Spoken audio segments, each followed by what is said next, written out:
Bine v-am găsit, bine v-am regăsit, dragilor din Zodia Gemeni, oriunde v-ați afla.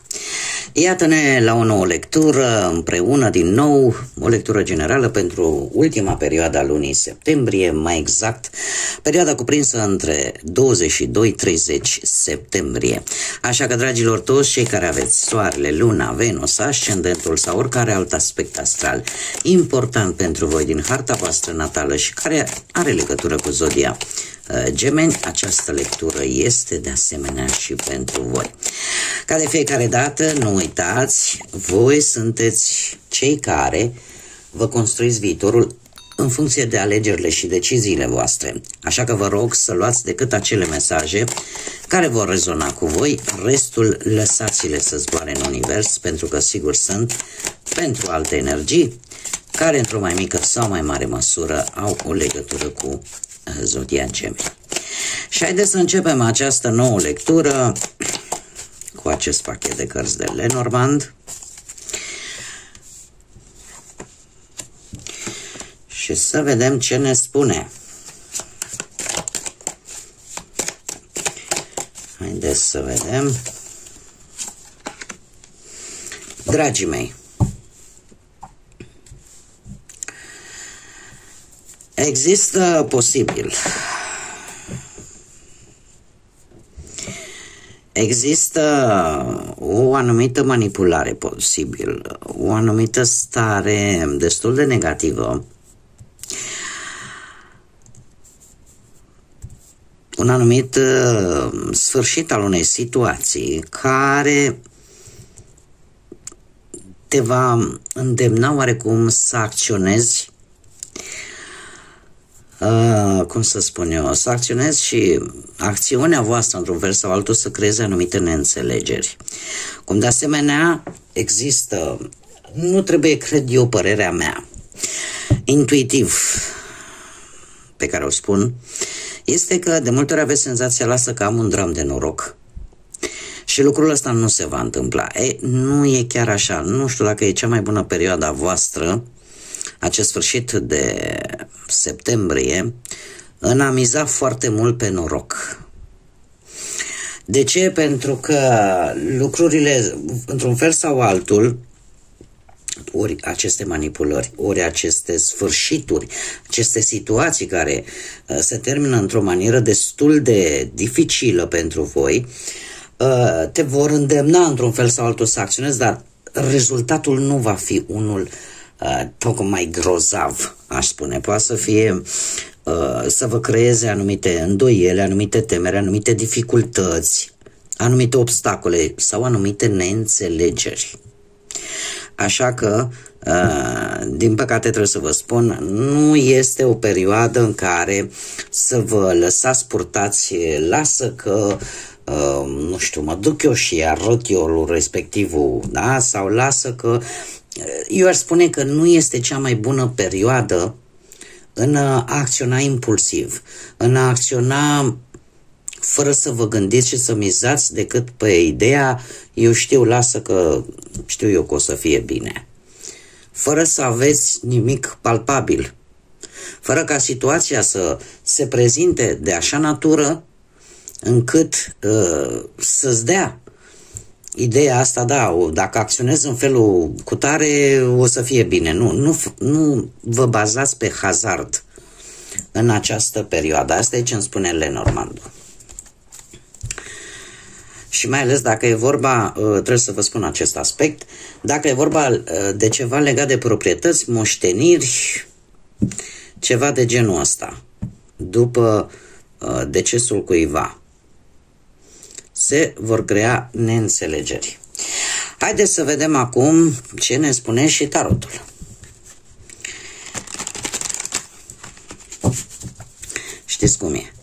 Că nu întotdeauna în viață avem parte de noroc. Haideți să vedem ce vine pentru dragii mei din Gemeni sau cu legături puternice cu această zodie în perioada 22-30 septembrie, pe plan profesional, financiar sau sentimental. Și să vedem ce ne spune tarotul.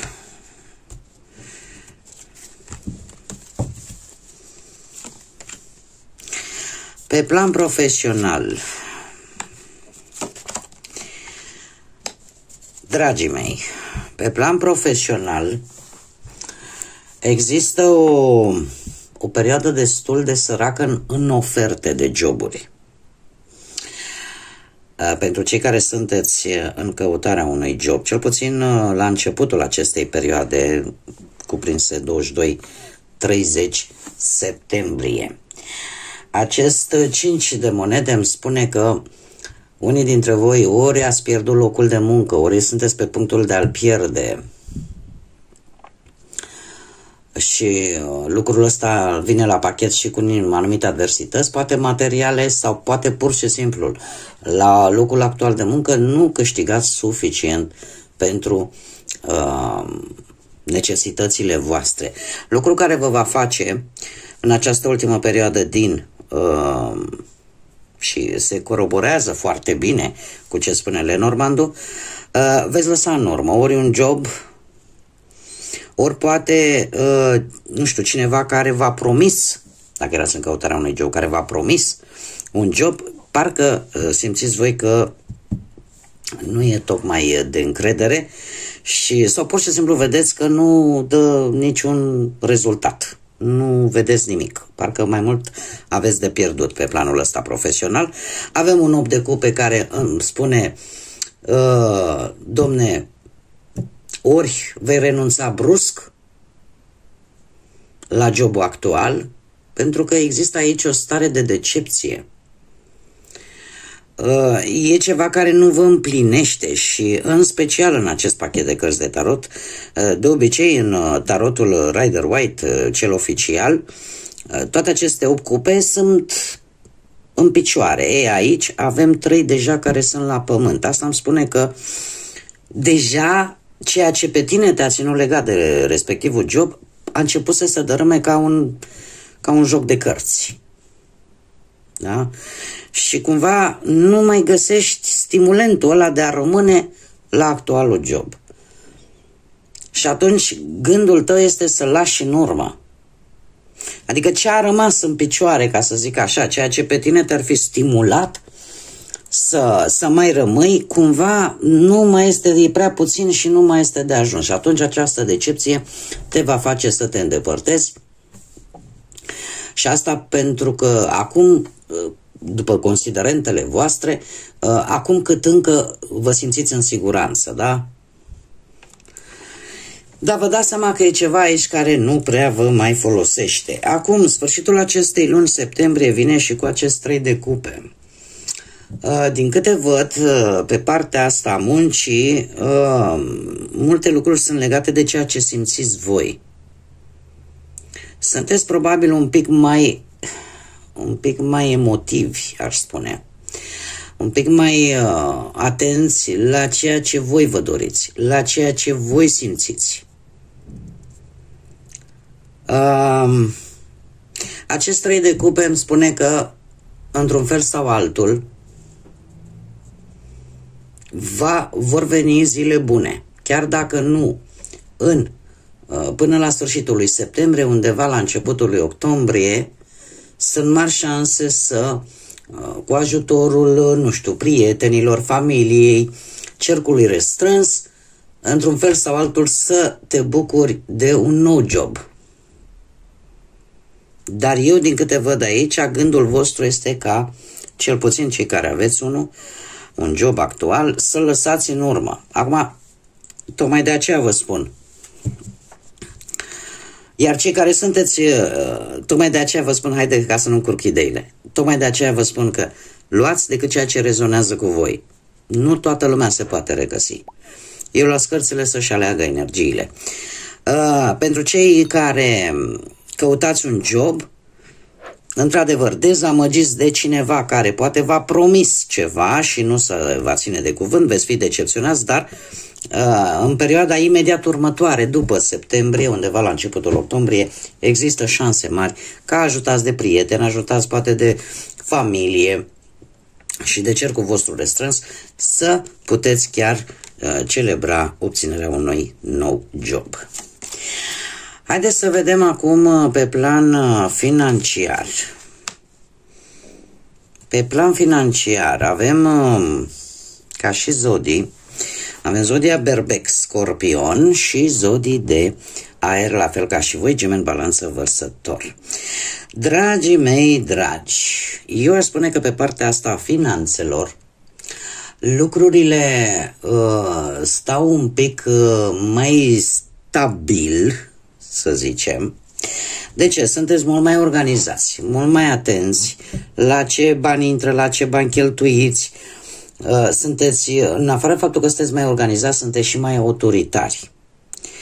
Mai autoritari, lucru care poate transforma foarte mult relația cu un anumit personaj, care poate sau nu să aibă legătură cu zodiile de aer, Gemeni, Balanță, Vărsător, sau puteți fi chiar voi, care îmi spune că ori voi vă dați seama că și banii, nu, au un rol important, logic că l-au, da? Ne ajută să supraviețuim și să ne obținem tot ceea ce este necesar supraviețuirii, dar în același timp voi vă veți da seama că nu trebuie poate să mai cheltuiți impulsiv. Da? Dați o altă valoare banului. Într-un fel sau altul, e posibil, dacă vorbim de o altă energie, ca cineva foarte puternic să joace un rol important financiar în viața voastră, și asta pentru că, nu știu, orică poate să vină cu vreo sumă de bani și asta să vă ajute într-un fel sau altul să schimbe situația voastră financiară, dar mai ales cei care aveți un ascendent în Berbec, trebuie să vă spun acest lucru, voi veți avea o schimbare de 180 de grade în relația voastră cu o altă energie în ceea ce privește o anumită sumă de bani. Nu știu dacă e vorba de un familiar, cineva din jurul vostru, o persoană, eu aș zice, singură. Nu e obligatoriu, dar eu aș spune că este singură. O persoană care, în general, are o anumită autoritate. Își expune părerile într-o manieră foarte dură, foarte concisă, foarte... impune, chiar aș spune, un pic de teamă celor din jur. Dar este cineva care joacă un rol important din punct de vedere financiar. Și care, pentru unii dintre voi care vă regăsiți cu acest mesaj, vă poate ajuta. Vă poate ajuta în ceva important legat de bani. Haideți să vedem pe partea asta a relației, la nivel sentimental, cei care sunteți deja într-o relație. Dragilor, de asemenea aici puteți fi foarte bine voi, ca și zodie, sau alte zodii de aer, Gemeni, Balanță, Vărsător. Dragilor, voi la nivel relațional sentimental, nu știu, încercați să vă jucați așa, voi încercați să găsiți un echilibru în relația voastră. Știți cum e, cum fac copiii amici, bebelușii mici, care atunci când, dacă le acoperi ochii, au senzația că deja nu-i mai vede nimeni. E cam ceva de genul ăsta face și voi. Cumva, dacă întorc spatele la tot ce e putred, tot ce e rău în relația mea, cumva, în felul ăsta îmi găsesc stabilitatea. Lucrurile nu stau chiar așa.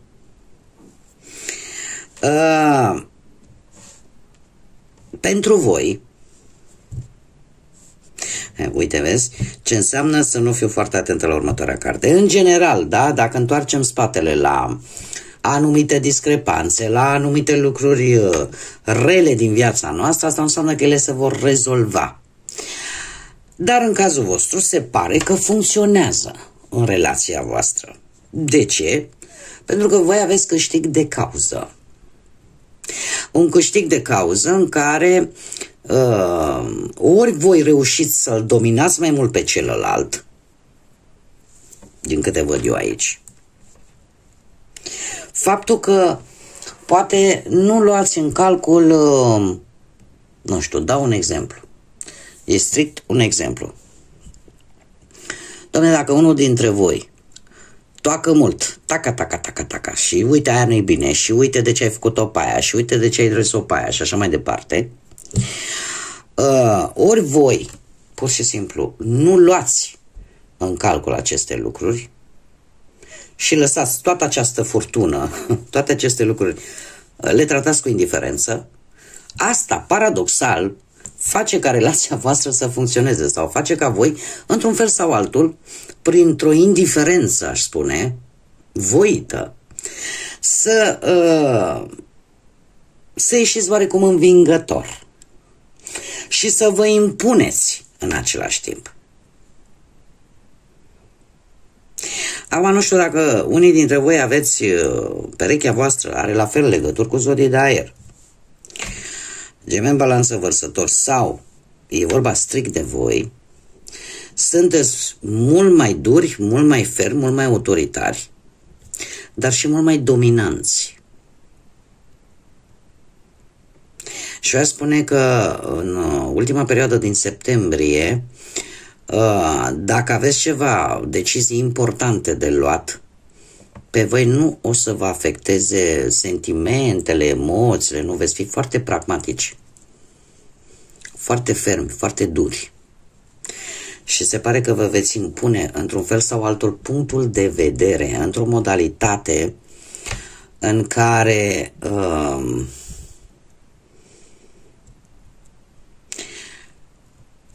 se pare că veți ieși și învingători. Pentru că veți știți cumva de ce anume să țineți cont. Este foarte interesant cu acest doi de monede și chiar dacă la voi există acea necesitate de echilibru pe partea asta sentimentală în relație, eu aș zice că ar fi din cauza faptului că posibil ca unii dintre voi să petreceți poate prea puțin timp cu perechea voastră și tocmai de aceea să nu vă afecteze, să existe această indiferență, să nu vă afecteze furtuna aia din spate. Dar până la sfârșitul, deci asta este partea interesantă, că într-un final voi sunteți cei care vă impuneți în relația voastră. Mergem mai departe. Haideți să vedem cei care sunteți singurei.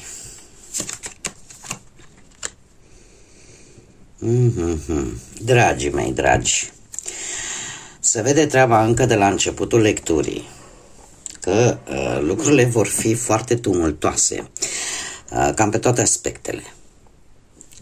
Cam pe toate aspectele în acest sfârșit de septembrie. Este bine că mulți dintre voi, mai ales cei care aveți poate și un ascendent în Gemeni, nu neapărat soarele în Gemeni, poate aveți și un ascendent, voi sunteți totuși destul de flexibili și, ca să zic așa, sunteți maleabili. Asta este un lucru destul de important atunci când aveți parte de schimbări foarte bruște.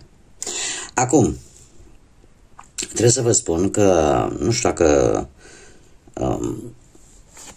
dacă zodia Pești vă spune ceva, dar e posibil să apară o anumită indecizie, o anumită teamă, o anumită nesiguranță în așteptarea unui răspuns care, într-un fel sau altul, ține de viața voastră sentimentală, de ceea ce poate voi căutați sau de relația cu cineva. Răspunsul nu va fi unul pe placul vostru, va fi ceva care vă va zgudui temeinic. Ce este și mai dur este că acest turn, în mod normal, atunci când vine vine într-adevăr ca o furtună puternică, vine să facă ravagi în urma sa, dar chiar dacă e perceput negativ, el vine să, pe termen lung, să facă un bine. Pe voi vă va bloca. Și asta mă miră foarte tare. Vă va bloca de ce? Cu acest 8 de spade.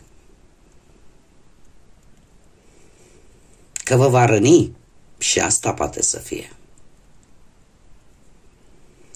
Dar există un mic amănunt. Sunt lucruri care încă în interiorul vostru nu sunt reparate. Că e vorba de mentalitate, că e vorba de felul în care voi vedeți o anumită relație sau o anumită persoană care a trecut prin viața voastră. Acolo încă mai e ceva de reparat. Care este scopul acestui turn? Ca voi să începeți să lucrați la această vindecare. Să reevaluați. În primul rând să vă reevaluați pe voi. Pentru că tot acest bucium care vine în viața voastră, această situație atât de complexă, de negativă, care vine în viața voastră, vine cu acest scop ca tu să reușești odată pentru totdeauna, ori să îți pui gândurile în ordine și să repari ceea ce este de reparat. Optul de spade mie este cartea care îmi vorbește foarte mult de, cum să spun eu, de ruperea de realitate. De acea iluzie, acea utopie care ne-o creăm vis-a-vis de realitate, nu prea există ieșire. E ca și cum ai zice nu, nici nu vreau să aud, nici nu vreau să știu. Și prefer cumva să trăiești într-o lume imaginară, utopică. Aș mai pune o carte, că nu pot să vă las așa. Dar se va găsi o ieșire și în special pentru cei care aveți mai ales lună, Venus sau ascendentul într-o zodie de apă, Rac, Pești sau Scorpion. De ce spun acest lucru? Pentru că acest rege de cupe îmi vorbește de apariția cuiva, poate mai mare de vârstă ca voi, o persoană sentimentală, înțelegătoare, care va reuși să te asculte cu blândețe și care va avea acea capacitate de a te iubi înțelept. Este cineva care, indiferent cât de dificilă este situația, într-un fel sau altul își menține calmul și măsura și înțelegerea. E o persoană, o energie tolerantă, diplomată și cei care, cum am mai spus, puteți avea aceste zodii în harta voastră astrală natală, în ascendent, în lună sau Venus, cumva voi veți reuși într-un fel sau altul să vă coordonați mult mai bine ceea ce simțiți și să vindecați, dragilor, ceea ce este reparat acolo în sufletelul vostru. Dar asta probabil că va necesita timp și sfârșitul acesta de septembrie nu știu dacă să zic din păcate sau din fericire.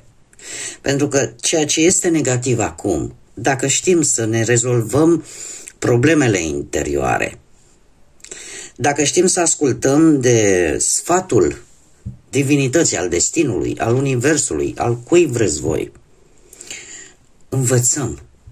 Pentru că lucrurile cele mai importante se învață din întâmplări negative, din păcate. Așa stă în firea umană. Haideți să vedem și ce mesaj am pentru voi, dragilor.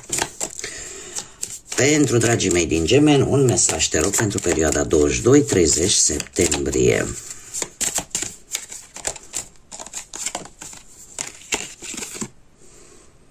Ei, și avem libelula și numărul 8, dragilor, exact ce v-am spus. Deci, haide ca să începem cu numărul 8. Dragilor, numărul 8 ne vorbește de ordine cosmică. Ne vorbește de libertatea voastră de a alege, pe care nu poate să vă ia nimeni. Ne vorbește despre o schimbare importantă care va avea loc în viața voastră în această ultimă perioadă din septembrie și care în același timp vă poate duce către reușită. Vă poate trezi ambiții sănătoase. Și în felul ăsta e ca o... apare într-un fel sau altul și acțiunea karmei, al destinului. Ce ne spune acest mesaj al libelulei? Ne spune în felul următor: ai încredere în tot acest timp de mare bucurie. Reînnoiește-ți și conectează-te cu propriul tău spirit. Este de fapt o perioadă de transformări și o transformare care este necesară, dragii mei. Luna lui septembrie, cred că e cea mai lungă lectură care am făcut-o, dar simt nevoia să o fac. Luna lui septembrie pentru toate zodiile. Cei care nu ați văzut lecturile pentru data de 9/9, într-un an cu număr 9, vă invit să le urmăriți, să-l găsiți în lista Tarot 2025 pentru fiecare zodie în parte și cum vă afectează. A fost un portal energetic foarte important.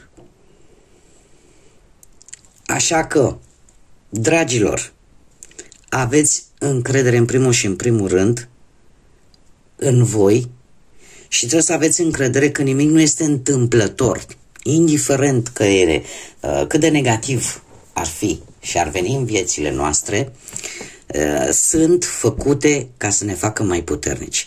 Dar depinde de noi dacă rămânem acolo unde suntem doborâți sau ne ridicăm. Atât de simplu, chiar dacă de multe ori este de asemenea atât de greu. Dar nu imposibil.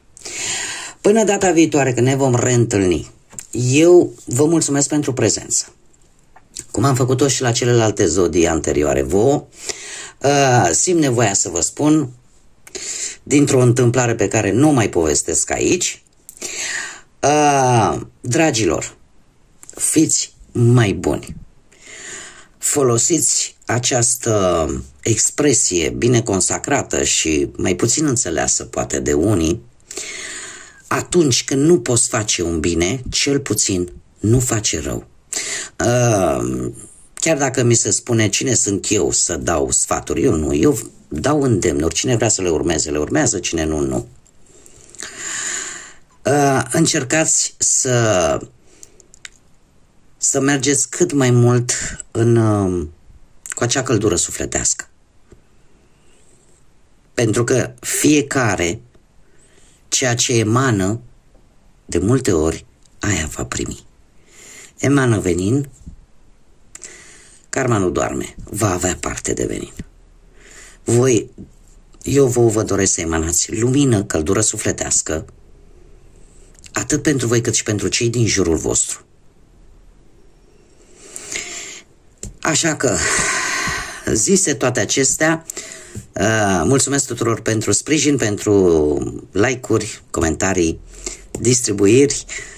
În continuare am nevoie de sprijinul vostru. Pentru toți cei care nu s-au abonat, v-a plăcut această lectură, v-a plăcut felul în care eu fac aceste lecturi, vă invit cu mare drag să vă abonați. Este gratuit, la fel ca toate celelalte metode de a mă sprijini și a sprijini acest proiect. Până data viitoare, numai bine, multă energie pozitivă și să fiți iubiți!